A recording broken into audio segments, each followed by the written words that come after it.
The Iowa Hawkeyes fell to the third-ranked Ohio State Buckeyes 35-7 in yet another game where Iowa struggled to play a full 4 quarters. There's absolutely no excuses. We own it.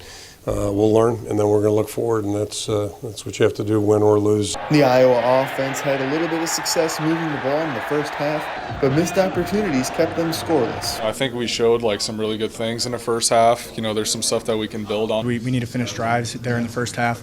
We got the ball down there in their side of the field and didn't finish. Drew Stevens missed a 51-yard field goal to keep Iowa scoreless in the second quarter. And then later on a 4th-and-1 attempt at midfield, the Hawkeyes lined up to punt, faked it, and picked up the first down. But Iowa called a timeout right before the play, and Iowa followed that up with a 22-yard punt. I called a timeout, saw their linebackers kind of nudging up to the line. Maybe that's too conservative, but at that point our thought was let's pin them in.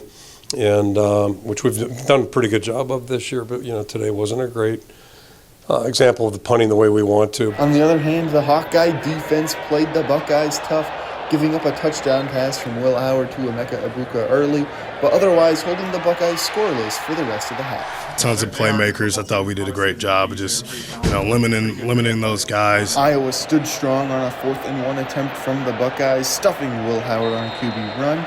Jay Higgins forced a fumble on a big hit, and the Hawks were able to recover the ball.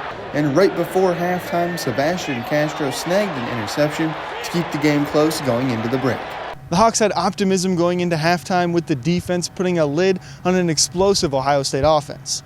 But in the second half, that lid quickly blew off. Ohio State took over, and Iowa just couldn't keep up. The Buckeyes got the ball first at a halftime, drove down the field, and punched in a touchdown to start the half hot. You could feel the momentum shift. Clearly they had some halftime adjustments. Ohio State would go on to score 28 unanswered second half points, with a few of those opportunities coming off 2 fumbles and an interception from Cade McNamara. We just can't turn the ball over. I mean, we had three drives in a row of a turnover, but that just can't happen. To beat a team like this, it's going to be tough to turn, lose the turnover battle, and that ended up being the way it went. The Hawkeyes will look to put together their first full game of the season as they head back to Iowa City next week to take on the Washington Huskies. From Ohio Stadium, Brady Barron, DITV Sports.